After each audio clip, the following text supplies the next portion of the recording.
Uncomfortable conditions for those without a place to call home post Typhoon Mawar. So I think we need to act like 2 days ago, 3 days ago. Four new cases of influenza, three of them children, confirmed just this past Sunday at this emergency shelter in Tamuning. The numbers climbing after a baby at the shelter was sent to the hospital last week for influenza B, and after at least five people contracted COVID between Tamuning and the Estumba locations. Dr. Hod Wen of American Medical Center says it's very easy for the infections to spread in this setting.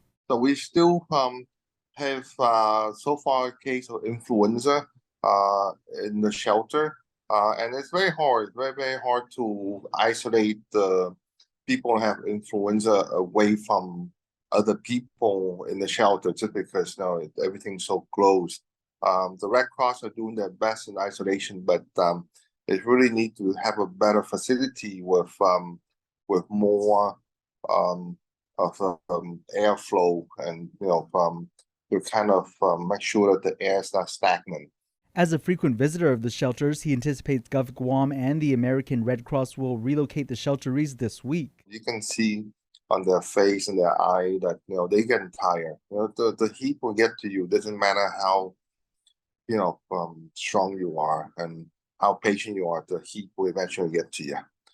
Even one case is kind of, you have to be on the watch list, just because it's very easy to transmit. And people in the shelter, they are aware of them, and they are getting nervous.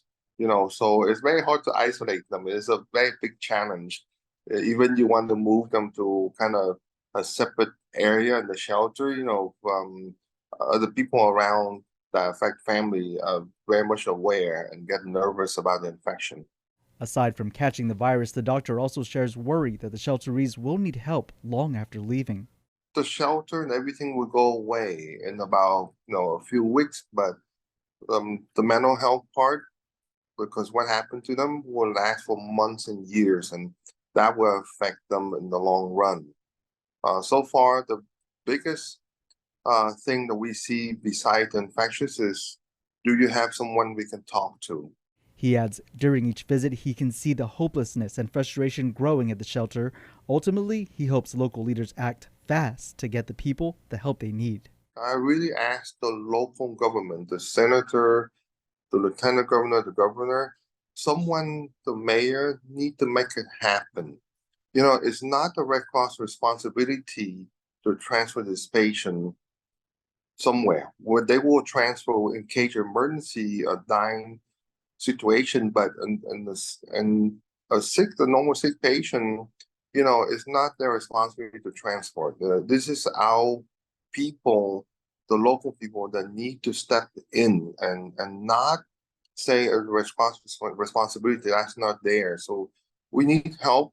The local clinic, SDA and AMC, the other local clinic will be glad to see all these patients for free. There's no charge for it. If they're transport from the shelter to the clinic, we do that all day if we want. And it's perfectly, if someone can step up and provide, pay lam to or somebody to do transport, 2, 3 times a day to the local clinic. Because patients are sick, you don't wait till they crash and transport to the emergency room. And if you're infection control, we can control the identify in the clinic to help isolate the patient rather than wait until something major happens. So, and we need to step up and help the Red Cross in the transport. That's what I'm asking for.